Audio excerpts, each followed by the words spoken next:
Hi, I'm Nisha DeGaring, host of Good Things Utah, and I've been a longtime supporter of Todd's Belief Cast. I hope you find inspiration in the courageous stories shared by the amazing people Todd features on his show. The guests serve as shoulders for us to stand on, allowing us to see a little further and cultivate belief in oneself. Remember, you have the dignity and power to change. I encourage you to keep striving and believing in yourself. Enjoy today's podcast. I want to take a moment to express my heartfelt gratitude to the incredible sponsors of the Belief Cast podcast. First, Craig from Craig Swap and Associates. If you need an attorney, he's your guy. Trustworthy, compassionate, always there when you need him most. Next, Wasatch Recovery, the greatest university on the planet, transforming lives one day at a time. Sandy from Minky Couture, the creative genius behind the most comfortable blanket you'll ever wrap yourself in. Comfort like no other. The visionaries behind Thread wallets. These wallets redefine style and functionality. Dave Philippi from Micro Plus, pushing the boundaries of nanotechnology and scientific research to bring us cutting-edge supplements for optimal health. The Ralphs and the Debenhams, creators of Mori Nutrition and Calm. Because if you're struggling with sleep, feeling stressed, or can't focus, Calm is your answer. Special thanks to the award-winning pianist Paul Cardall for his beautiful music that brings inspiration to every episode. And finally, Gab Wireless, letting kids be kids and giving parents the peace of mind they deserve. Right now, Gab is offering $25 off any device to new customers with no contract required. That's $25 off any Gab smartphone or smartwatch. Just go to gab.com/belief. That's where you'll get the best deal. That's gabb.com/belief. Thank you to all these amazing sponsors for supporting the Belief Cast podcast and empowering us to continue spreading positivity and inspiration to the world. Welcome back, everybody. This is Todd Sylvester with the Todd Inspires Belief Cast. As always, thank you for tuning in. I am your host. I've been doing this now for over 7 years, which is really cool. As you just heard, I have some amazing sponsors that support this amazing podcast, and the stories that you hear and people overcoming some crazy things in their life. It's just remarkable to me. People are amazing. Thank you for supporting me. It means the world. Please share this with your family and friends. That also means the world to me as well. I've had amazing guests on my show, and, from all walks of life, male and female, obviously, but people who've overcome addiction, have overcome just some of the most horrific things you could even imagine. And again, it's just always astounding to me that the power of the human spirit. So guys, remember that today. Today's going to be no different. We have my good friend and coworker and colleague, Dalton Tarufelli. I say that right? Yep. Okay. Yeah. All right, Dalton, thanks for being here today. Absolutely. It's such an honor to be here. Yeah. We've known each other for a few years now, and we worked together at Wasatch Recovery. We met as you were actually a client here at Wasatch Recovery. Yeah. Right? Mm-hmm. And so I got to obviously know you really well because, this is a therapeutic community. We do therapy here. We get into the dark recesses of your life, and we go, get to the uncomfortable stuff. And you did a fantastic job when you were here. Meaning you got vulnerable. You weren't afraid to talk about some things. Obviously you were struggling, and that's why you were here, but you were one of those clients that we really loved having because you put in the work. Right. Fair? Yeah, absolutely. I mean, I knew I needed the help, and as soon as I got here, I just took advantage of everything that you guys were offering. Yeah. Well, you're awesome, and I can't wait for people to hear your story. A little background on Dalton. He's 29 years old. He was born and raised in Rock Springs, Wyoming. Right on, man. You have a sister, Mariah, correct? Mariah, yeah. And you had a younger brother named Derek. Yep. Growing up, your dad came down with cancer, and by the time, I think it was 17 when your dad passed away. And then at that time, you realized also through that period that your mom was struggling with alcoholism. Correct. Right? Correct.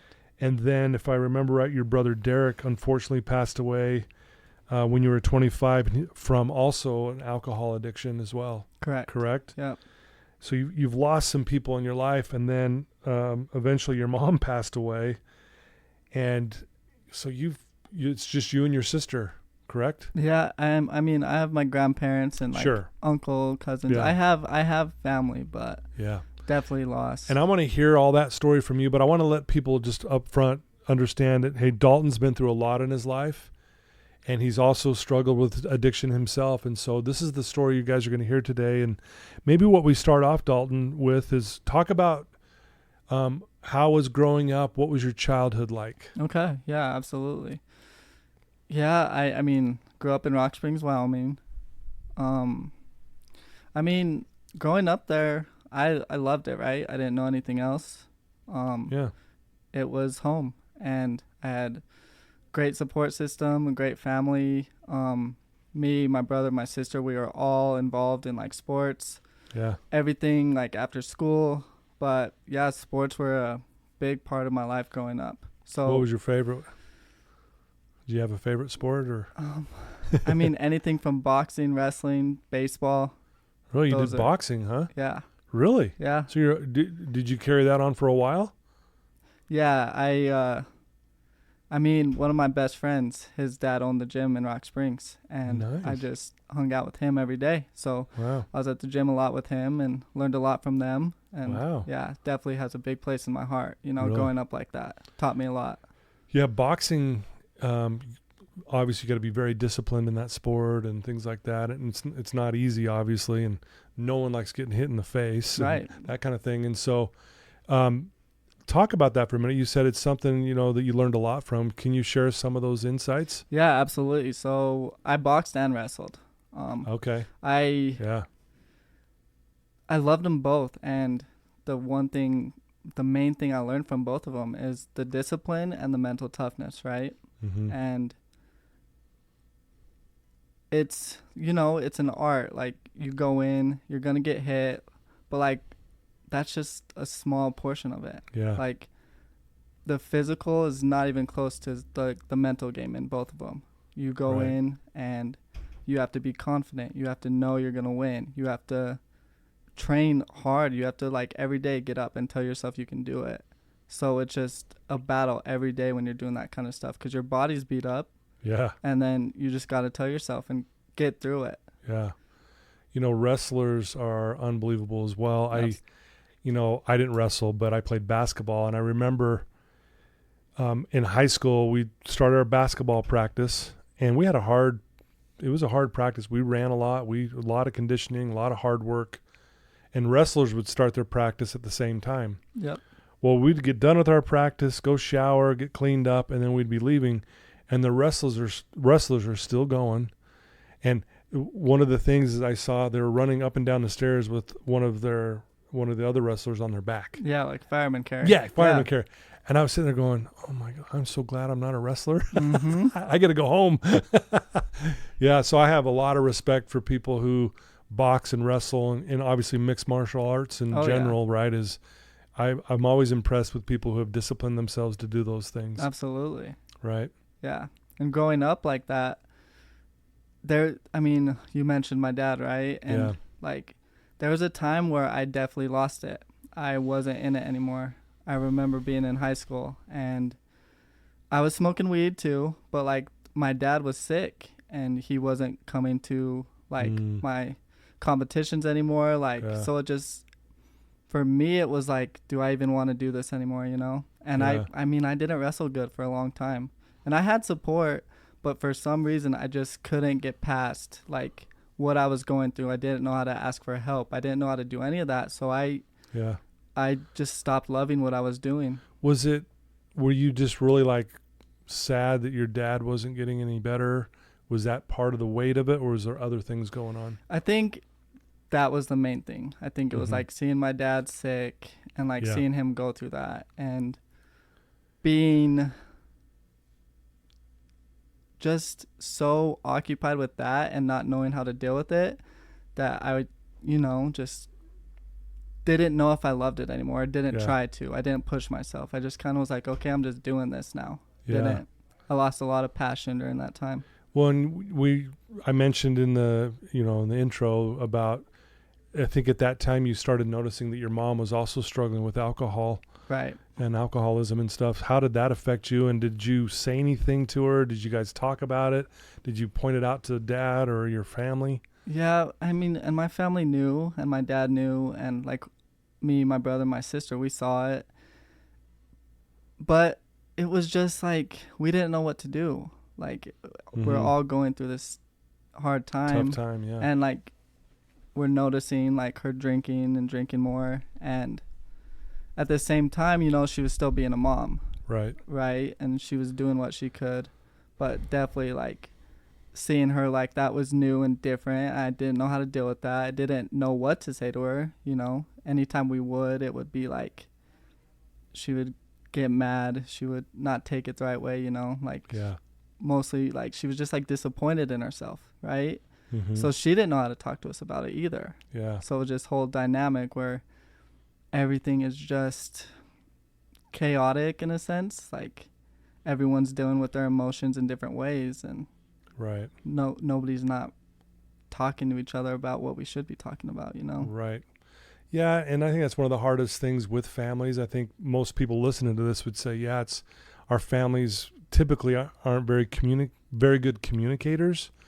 I know with my family growing up, we didn't communicate about some of the tougher things in life. We just kind of like didn't talk about stuff. Yeah. You know, it was all kind of just everyday life stuff, nothing serious. You know, if something was really big, it's almost like, man, I don't even know how to say it. Yeah. Right. Right. Is that what it felt like a little bit? Absolutely. Yeah. And I was struggling with so much internally that it was like. So how old were you when you, I guess, first started, you know, I guess smoking and drinking and that? 15. Okay.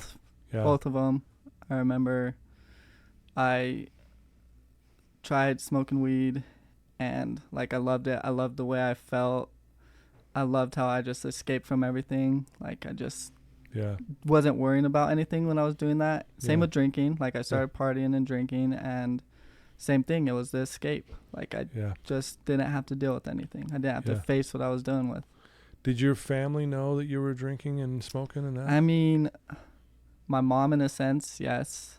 My dad found out that I was like a little bit. Like at the time he was sick, you know, like I would hide it from them. But they also just knew, and they would sit me down and they would talk to me and say like, hey, if you're going to be doing this, like we want you to be safe. Like we don't want this to take over. Like talk to us about it if you're going to do it. Yeah. And like obviously my sister was older and she was in college, but she would say the same thing. She's like, I know you're going to do this. I know like, but I want you to be safe. So it was like they all knew like it's probably going to happen. Like, right. I'm experimenting. I'm younger, but they knew what it can lead to, you know. Sure. So we had the talks about it. I just wasn't comfortable having the talks. Yeah, right. It was uncomfortable. Yeah. Were you close to your sister and brother? Absolutely. I mean, those two are my best friends. Yeah. Like my sister is like a hero to me. My brother was, I mean, he was my younger brother, but I looked up to him, you know, like I loved the way he was, how he carried himself. Like he was so supportive. He was like the best guy, and he pushed me to be like, I wanted to be the best older brother I could for him. Really? And we just had like this, we fought a lot. I mean, and at times it was very like, I mean, fist fights where like we're just going at it because we would get, if we got disagreed or we got worked up with each other, we didn't know how to deal with it. And then right after, we're best friends and we're coming up with plans and goals. And that's when your boxing came into play. Both of us, we're trying to figure out who's tougher. You know, he always wanted to figure out if he was tougher than me, and there were times he was for sure. Yeah. So, you know, obviously you're going through this at age 13, you find out your dad has got the cancer. At 15, you start drinking and partying. You're struggling, but you know how to talk about it. This goes on for a while. You realize your mom's also struggling. That's a lot for a young kid to be dealing with, right? Right. So it makes sense in a way, because, you know, the business you and I are in now, where we see where that type of stress, people a lot of times don't want to deal with it in a healthy way. They find the quick fix, that kind of thing. So this continues for a while. Obviously, you're now 29 years old. I'm trying to think, how old were you when your brother passed? 25? 25. Yeah, you were 25 years old. 25. So do you mind sharing what happened with your brother, or is that whatever you're comfortable with sharing so our listeners know? Yeah, absolutely. So there was a time where me, my brother, and my mom were all drinking together. It was during COVID and a little bit after COVID. And we all came to this place somehow where, because we were living together, like supporting each other. My mom has been struggling with alcoholism at this point, for a long time.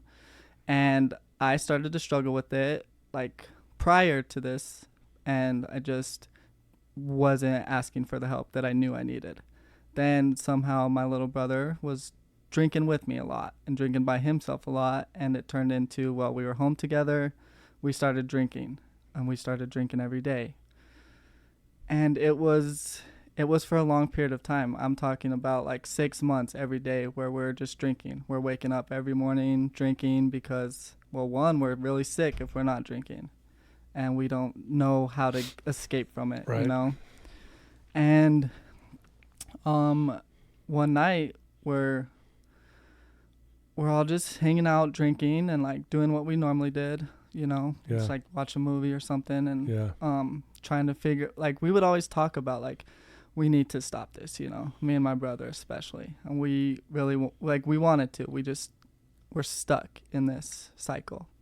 And then that night, I just remember us going to bed, and then the next morning I hear my little brother make this noise, and I'm like, that's a weird noise, right? Yeah.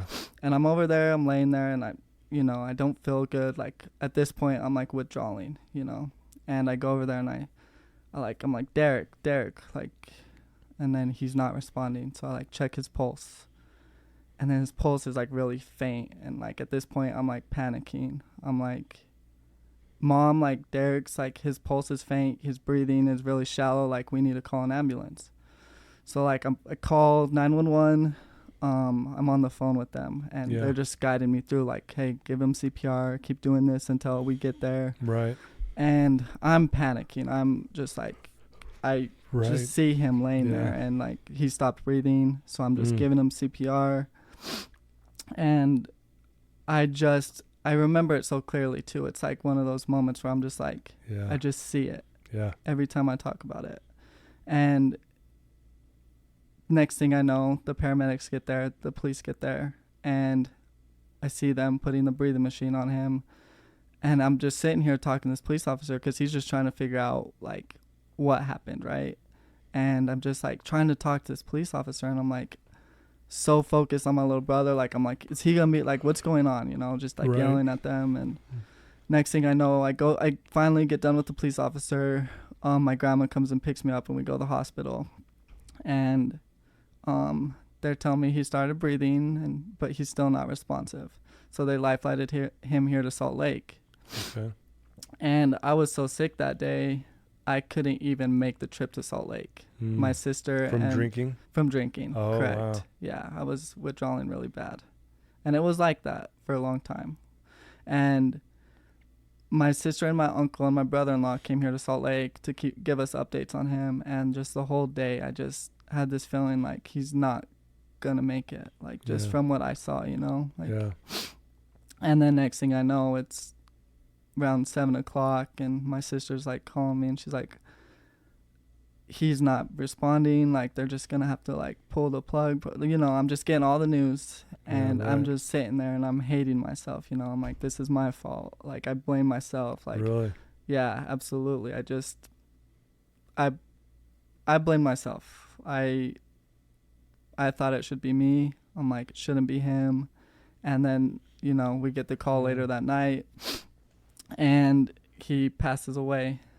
And after that, I was lost and in a really dark place. Yeah, I can't even imagine. That had to have been so difficult. So, you at the time also, did you mention you were drinking with Mom as well? Right. Was that a weird dynamic for you, or did it just feel normal? It was the weirdest dynamic, but I didn't know how to escape it. It was, we were like just supporting each other, so nothing, bad was going to happen in a sense. And like my other family members supported us too, and they tried to help, and they tried getting us to get better. They tried everything, and we just could not break out of this cycle. We just were stuck. Yeah.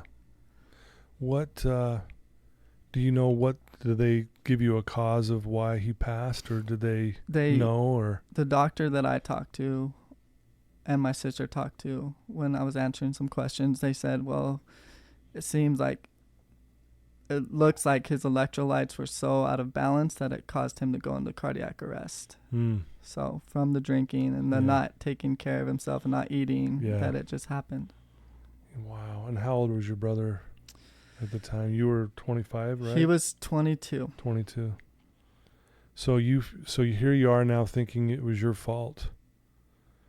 How did you deal with that, and how did you overcome that? And what, I mean, I would imagine from what I know from your story, it got worse for you. It definitely did. So you kept drinking and partying even more. Not necessarily even partying either, just drinking by myself. Maybe not partying, you were just drinking your sorrows away if you could, or at least trying to. Yep. What was your mental state at the time? At the time, I stopped for a little while after he had passed away because I wanted to, I didn't want that happen to me. I didn't want to put my family through it. And I knew very well it could happen to me if I kept going. Yeah. And I stopped for a little while, but every time something came up, I couldn't handle it. I beat myself up. So I would go get a bottle. Next thing I know, I'm drinking for a week in a row. Next thing I know, I'm in the hospital. Next thing I know, I'm getting carried to the hospital, by my uncle. Like, it was just this cycle right after too. Wow.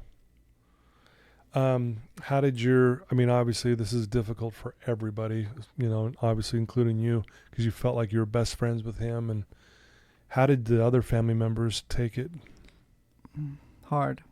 Yeah, it was a very hard time for everyone.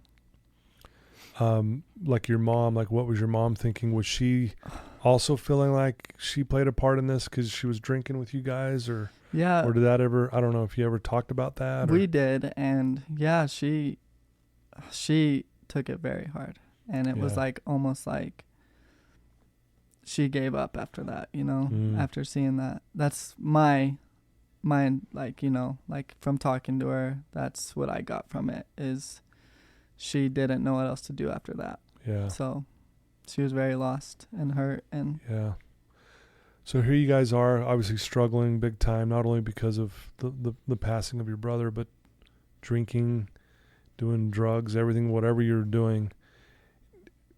Was there a time in that space where you're like, man, I need help? Or did that even cross your mind? Or did you want to not be here? Did you have thoughts of wishing you were going to die?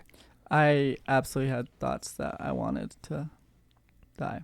I wasn't necessarily I was wanting to die. It was more like I could care less if I'm standing here, It was like, if it happens, it happens, and I'm okay with it. I just didn't really care if I was here anymore. What was your sister doing during all this time where you guys were drinking? And does she drink? Does she do all that too? Or what was my she doing? sister is just, she's the best. She's a nurse. She's actually just finishing up her nurse practitioner. Oh, congrats. But she just, she might drink every once in a while, but nothing. But it wasn't on the level you guys. No. She wasn't abusing it, and no, she was just trying to figure out how to help us. That's all she did. Yeah. She just wanted to help however she could. She wanted me to get better. She wanted my mom to get better. She wanted my little brother to get, that's all it was. Yeah. All of my family members. And she just, she has 2 daughters. She has a husband, and she was just doing the best she could, and still doing amazing in her own life, Yeah. Which. Right. Well, you and I did a lot of work one-on-one when you were here, and we talk a lot about how our beliefs dictate our behavior and, good or bad, right? Right.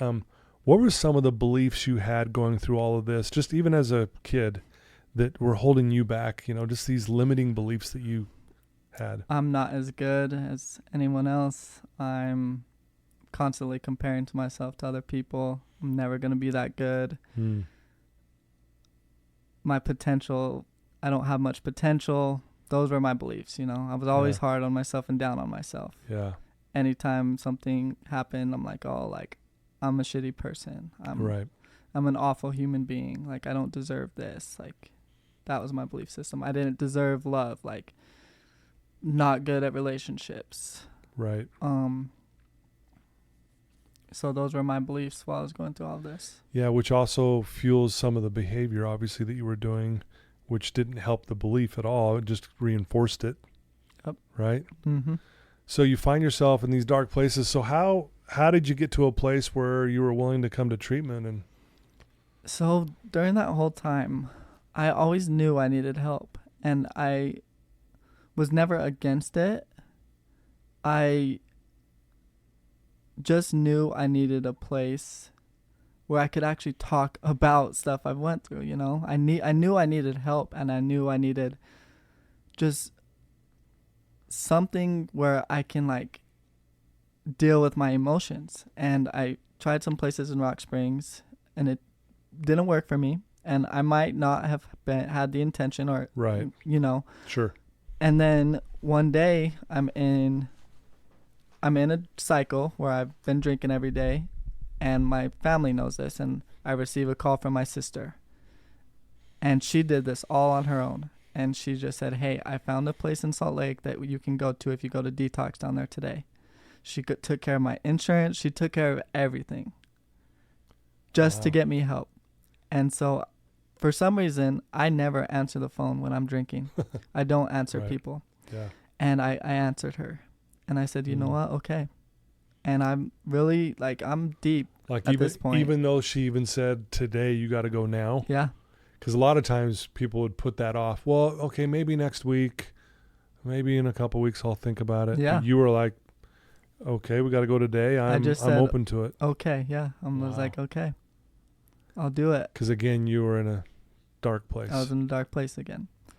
And next thing I know, I had been drinking all morning. This was early afternoonish that I had talked to her. And then next thing I know, she's there picking me up. I'm saying goodbye to my mom, and her and my grandpa come down here, and they admit me to detox.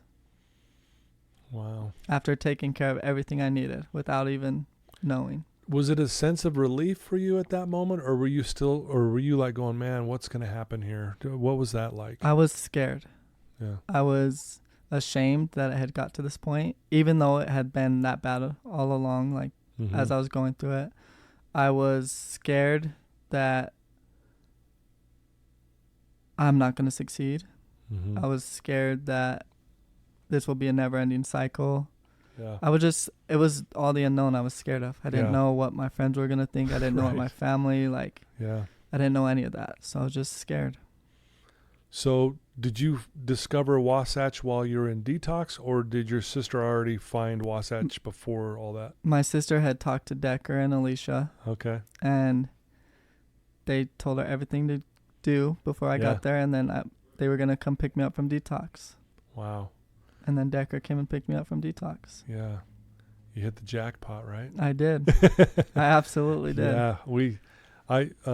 For those listening right now, I'll often say that Wasatch is the greatest university on the planet, because everyone needs this training here. It's not just people who struggle with addiction. It's more so of people who struggle with a belief, I'm not good enough and I can't do it. And, I don't deserve good things in my life, and, or relationships and things like that. And so it's more of just how we overcome those things. And, so you get to Wasatch. Tell us your experience here, what that was like. My experience here was amazing from my first day to my last day. I met some of the best people. I learned I remember everything here I learned. I remember specific conversations with therapists. I remember conversations with you, with everybody that worked here. I could name every single person that worked here when they were here. It was every day I woke up and I was ready. I was ready to get better. I was ready to learn. I was ready to be the best version of me possible, because I just learned here that it was possible. And everyone here was so supportive and so encouraging, and they gave me every single tool I needed. Yeah. And just showed me everything I needed to know. Yeah. You know, it's interesting. So like you said, there's a lot of unknowns. You go to detox. Well, I don't even know what this is going to do. I don't know what's going to happen. I don't know if I can change. You come to Wasatch, it's still unknown. And then again, you start seeing that, you start hearing things that cause you to feel hope. Absolutely. Right? Because like you just said it a minute ago, like you started feeling like it was possible to actually change. Yeah. You know, Mark and I, we did a Wasatch Way a week or two ago. Yeah. And we talked about a quote from James Allen, who wrote the book As a Man Thinketh. And the quote went like this: "A spoken sentence can turn the tide of history." Meaning the power of a word or a power of a sentence, how it could change someone's life. It can turn their whole tide in a better direction. So you heard obviously some things that started to turn the tide of your history. No longer are you the alcoholic, druggy, loser, can't do it, type person. And you start realizing, man, maybe it is possible that I can not only change, but make a good life of myself. Absolutely. Right? Yeah. Do you remember, was that a gradual thing, or do you remember like there was a one aha moment that really hit you, or was it just all of the above? I think it happened gradually. Okay. And then as soon as I noticed it, I just I leaned into it. Yeah. And then from there it was like, okay, nothing can, worked on my belief system every day. Yeah, I worked on everything I needed to every day. And from then on, it was like, nothing's going to stop me. Wow. Like, I'm going to keep getting better every day because I deserve it. Yep. And what I love about you when you were here, you really did work hard. Before I get into what I want to say, but I want to hear from you, like, what makes a successful treatment for people? Because so many people go through treatment and some of them don't want to be here. What does it look like to, if someone's thinking about coming to treatment, what makes it successful for someone? Some of the main things for me were surrendering, and I learned that here. And to me, that was forgetting everything that I think I know and just listen to everything that everyone has to say to me and figure out a way to use it. Yeah. Another thing was being curious. And what I mean by that is there's so much every day that you can learn from and that you can use to benefit yourself. You just got to look for it. So it was being curious. It was surrendering. It was knowing. It was learning that, hey, I am a good person. I do deserve good things. And just applying that and constantly practicing it so you don't forget it. Yeah. And it's just putting in the work. And I think when I first got here, I had the bad thoughts like, ooh, like this might not be for me, right? But then it was like, as soon as I just like, you know what, I'm going to go in here not thinking about anything, not knowing anything, and I'm just going to listen to what anyone has to say. And as soon as I started doing that, it was like, okay, it's clicking. I'm absorbing all of this. Like everything I'm hearing, I'm going to use.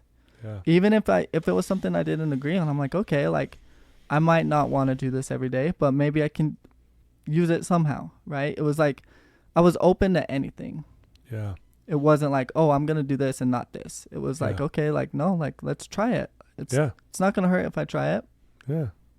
I love that attitude because I think so many people come in here and don't surrender. They fight the process. They think they know more than the people that are coaching and therapizing them. It's like, it's like, well, no, you don't. You're in here. You're struggling. Your life has been a mess, and that's why you're here. And that's what I really, remember and also appreciate about you, Dalton, is that, You did all of the above that you just mentioned. You worked hard. You surrendered to the process. I know, at least with me, you did everything I asked. Hey, do this, read this. I want you to write this down. I want you to study this. I want you to memorize this. I want you to believe this and work on. And you just like, okay, you want me to do that? I'm going to do it. Yeah. Right? Mm-hmm. Yeah. It was, you're one of those clients that we wish we had all those type of clients every time, you know? Yeah. It doesn't always happen that way. Yeah. But yeah, I think you were just ready to like, I got to do something different. I had to. Yeah. Or else I might not be sitting here. Yeah. You know, this is probably a tough question, but you know, when people lose a loved one, you know, I mean, you've lost 3. I think did your mom pass away? Was it a year after you came into Wasatch, right? Right. Now, a lot of people would use that as an excuse to go back to drinking or doing drugs again. How did you work through that? I used everything I learned here. I as soon as it happened, I obviously was emotional. I was hurt. Sure. It was hard again. But I knew, I was like, you know what? I've done this for a year now. Like, if I'm going to let this get in the way of anything, I can't use my mom to hurt myself anymore. Yeah. She wouldn't want that. She'd want me to continue doing exactly what I was doing. Wow. And from then on, I was like, you know what? Like, I have the best support right here. My family was like right there for me. They're making sure I was okay. They told me they loved me. Yeah. They were there. And I was like, you know what? Like, that's what I need. I just need to, if I'm hurting, like, I ask for help. I have a great community back at Wasatch, so that when I go back, that they're going to be the same. Yeah. And I just leaned into that. And I worked through it more with my therapist. Yeah. I worked hard again. I took the time to deal with whatever I needed to deal with. And then I got up, I went to work. I did what I like doing. Yeah. I just did everything that I learned here. Yeah. And I love that. I knew that even though that happened, I didn't want to hurt myself, and I didn't want to hurt anyone I was close to by, taking the easy route to deal with my emotions this time. I had to go through it this time. Wow. I love that. That's amazing. Very well said, Dalton. Did you ever get to a point where you're like, man, this isn't fair? I mean, I've lost my father, my brother, and now my mom. Did that ever cross your mind? It did. Okay. And it was,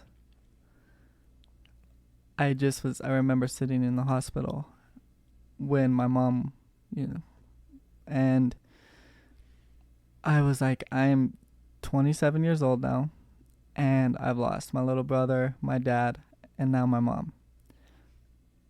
I was like, why the fuck is this happening to me? But it was just very quick, and I snapped out of it. I said, you know what? Life's hard for a lot of people. Yeah. And I cannot be a victim of that. Mm. And I can't use that to not do what I know I can do. Mm-hmm. It was like, it's happened to me. I can miss them, and I can love them, and I can be the best version of myself for them. Right. Rather than mess everything up and, throw it all away.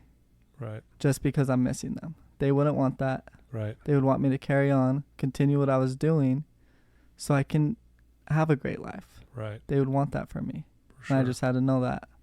Wow. And I just had to believe I deserve it, even though that they don't get the chance to be here and I do. I couldn't blame myself for that. Right. And it took me a long time to know that, because I did blame myself for that. Yeah.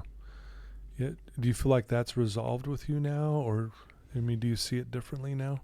Absolutely. And I think working with you and sharing some stuff that happened to me with you, and the outlook that life happens for me, and I think ever since then, and the tricks you taught me to, they are still like with me, and it's just my job to practice that and to make an effort to connect with them like that, whether it's journaling about them, or Yeah. going outside and like just talking to them in a sense, Yeah. visiting them, like, Sure. yeah, it was just using that. Well, because again, correct me if I'm wrong, if your mom and dad and brother were sitting in this room with us right now, would they want you to blame yourself? Would they want you to blow up your life? Would they want you to go get drunk? No. And you mentioned something I say a lot. I say this a lot because I really do believe it. And it's really hard for people, especially when they're going through something really hard, is that life happens for us. Meaning, even all the loss you've had, it happened for you. We wouldn't want that to happen to you. We wish it didn't, but it did. Yeah. So when we say life happens for us, there was some gifts that came from that, even though it's so hard. Can you name a couple of the gifts that maybe you gained or received because of what you've gone through? Yeah, I think obviously this opportunity that I got at Wasatch was a huge gift. Yeah. And that wouldn't have happened without this. Right. And just the way I can love other people, because like I have so much love to give, and I have lost people that I want to give that to. And it just makes me, like I'm going to do anything for people I care about. Yeah. I'm going to be someone you can count on. Yeah. And I don't know if I would be this kind of person if I didn't go through that. And I think that's a gift. I think the way I show up for people and I care about people and just overall me, I think is better now. Yeah. No, that's awesome. And again, it really is a freeing principle when we realize that. It's hard to see it when you're going through it, obviously, and it's much easier to look back and go, okay, what were the lessons learned? Oh, yeah, that did happen for me because look at the lesson I had to learn. Yeah. Right? Mm-hmm. So I love that. So now, if I'm not mistaken, you've been clean, is it a couple years now? 2 years now. 2 years. Congratulations. Thank you. That's awesome. I think it was just recently, a couple weeks ago, wasn't it? Yeah, September 3rd. Yeah, congrats. Thank you. Very cool. Did you ever think you'd be in that position? No. I honestly never did. Yeah. I thought I would be struggling with it. Yeah. Well, you now work for Wasatch Recovery, which is also cool. Yeah. You've been clean 2 years, working for Wasatch Recovery. You've got a new, let's call it your soul family here at Wasatch. You got a lot of people who love you and care about you, and you're just doing good. How does it feel? Do you feel like, man, you feel like you're really thriving right now in your life? Do you feel like, man, I can't believe where I'm at despite all the heartache I've went through? I do. I believe like it,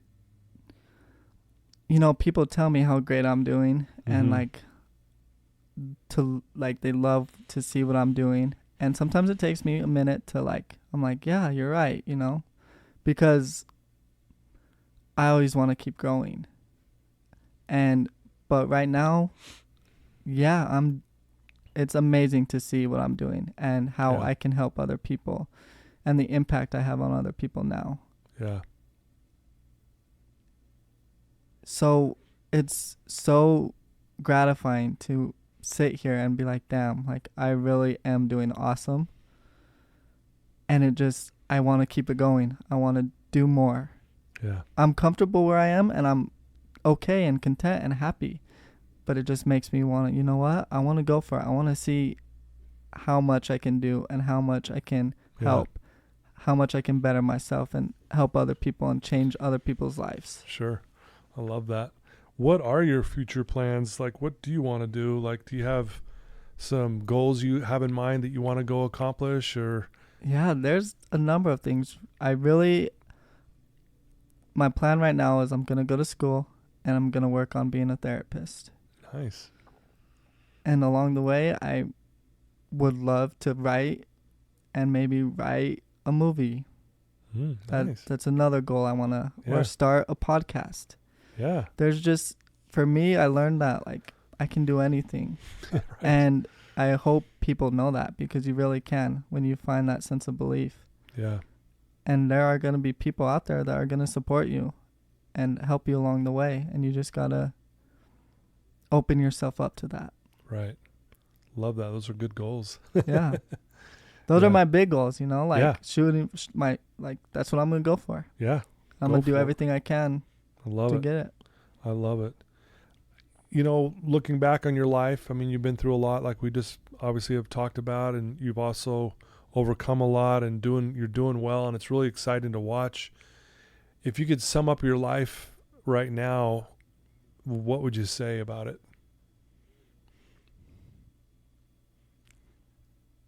I'd say my life has been a battle, but I am absolutely grateful to be in the position I am now. Mm. I'm grateful that I went through what I went through, and I'm proud of the resilience I had to get through what I had to get through. And I'm very joyful in life right now. Like, I love my life, and I love the friends that I have, and I love my family. Yeah. And it just feels so good to finally be able to say that. Yeah. Well, I really believe that I know your sister's proud of you, and I believe that your brother and your mom and dad are as well. Thank you. For sure. You mentioned your grandparents. Have they been a good influence in your life? Absolutely. They're so supportive. They are always people I can lean on. Yeah. Like, they're always there. If I, like, no hesitation. Right. You know, like, even when was doing something stupid, it's like, you know, I call them and they're going to help. They're going to be there. Yeah. I'm so grateful for Yeah. that. What a blessing that has been, right? Absolutely. Yeah. My uncle, my other cousin, like, they were all there. They helped me every step of the way as much as they could. Yeah. It's awesome. If someone's listening to you right now, Dalton, who's in a dark place, they're struggling, they're not sure what to do, what advice would you give that one person listening to you right now? I'd tell them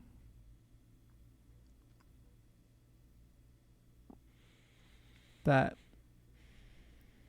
they can do it, and that somebody loves them, and that they will find that. Yeah. And even if they think, you know, there's nothing good that's going to come from the situation they're in now, like, I promise that I see it every day, that, like, miracles, honestly, this is like a miracle. Like, I'm a miracle. So I've seen it firsthand with myself, and I've seen it in so many others that it's possible. Yep. And that there are people out there that will help you. Yeah. Beautiful. Very well said. Thank you. Words that need to be said, actually. Because a lot of people I know tuning in, Dalton, are struggling. Yeah. And if we can help one person listening to this podcast and listening to your amazing story, man, how cool would that be? Yeah. Right? It'd be amazing. It'd be amazing. Well, dude, I think the world of you. If people want to reach out to you and want to get to know you better, or they have a question for you, or what would be the best way for someone to reach out to you? On Facebook, Instagram. Yeah, what do you want to give your handles on those so people know? So my Facebook is just Dalton Tarufelli. How do you spell that? TARUFELLI. And my Instagram is the same. Just my name, Dalton Tarufelli. Is it Dalton.Tarufelli? Dalton.Tarufelli. Yeah. On my Instagram. Yep. Yeah, there's not a lot of Tarufellis, I don't think, that are, but because I looked you right up, there it was. But I'll put those links in the show notes so people can get right to you. Absolutely. And I really encourage people to reach out to you and ask you a question, and especially if you're struggling, Dalton has some good advice, and you'll make a great therapist when that time comes. And thank you. You know, I love your work ethic, dude. I really, it doesn't surprise me, and I see this. It's funny because I posted about this earlier today, even, that if you put in the work, you're going to get the result. Yeah. And that's just what you did. You got here and you worked. And what that work looked like is you processed your past. You talked about death. You talked about addiction. You talked about feeling less than. You just got open and honest with where you're at. And then you did everything we asked you to do without hesitation. You weren't perfect by any stretch, but yet at the same time, you really worked hard on trying to make sure you did everything. Yeah. So it's no wonder you're doing so well today. Thank you. Yeah, so congratulations to you, Dalton. I think the world of you. You're one of the nicest people I've ever met. I think the world of you. Like, I thank you for everything you did for me. You're welcome. And it's just, I'm lucky I get to know you and call you as a friend now. Oh, thank you. You know, there's in 1675, Isaac Newton penned in a letter which he stated, if I've been able to see a little further than others, it's by standing on shoulders of giants. Yeah. And I've been standing on shoulders of giants that allowed me to see a little further in my life. And, you know, maybe I've been that for you, but it's because someone showed me the way. Right. And now you're going to be in a position, and you've been doing it already. You show people the way. You're helping out all the time. So many people comment on, you know, like when I get back from the weekends here back in my office, I'll be like, hey, how's things going? It's like, oh, I was doing good. Yeah, I was struggling, but talked to Dalton, and Dalton kind of set me straight, and I feel much better. I'm like, sweet. I hear that all the time. Yeah. So you really are a great influence. You have that it factor. You're very humble, but at the same time, you know, you're confident in the things that you do. And, you know, I can point to you and say, this is how you do treatment. This is how you change. Look at Dalton and follow his lead. Thank you. Yeah. That means so much. Yeah. You're welcome. Well, thanks for being on my show. Thank I can't you. believe, dude, it's almost been an hour, and it doesn't even seem like we've been here 5 minutes. Not even a right? little. Yeah. And that's when you know it just flowed and it was great. So thank you for being here Of and course. for all the insights you've shared with us. And I think one of the most things I learned, I know a lot about you, but just that you didn't play victim to the passing of your mom, even though it was really difficult and you had every reason, everyone would probably understand, but yet you did all the right things. You talked about it, and you're like, I'm not going down that road. Nope. So good for you. Thank you. Yeah. So thanks for being here, brother. Absolutely. It was amazing. Yeah. Okay. Well, there you go, folks. I told you were in for a good one today. Dalton Tarufelli. Am I saying that right? You got it. Okay, good. Dalton is amazing. Please reach out to him. I'll have his links in the show note to Instagram and Facebook. If you got a comment for him, tell him thanks, or you have a question for him, reach out to him. If you have a friend or loved one who's struggling, especially if they've lost someone in their life to someone passed away, they can learn a lot from Dalton's response and how he dealt with it, and I think it'll go a long way. So thanks for supporting. Again, thanks to the sponsors. I love you guys so much. Until next time, everybody.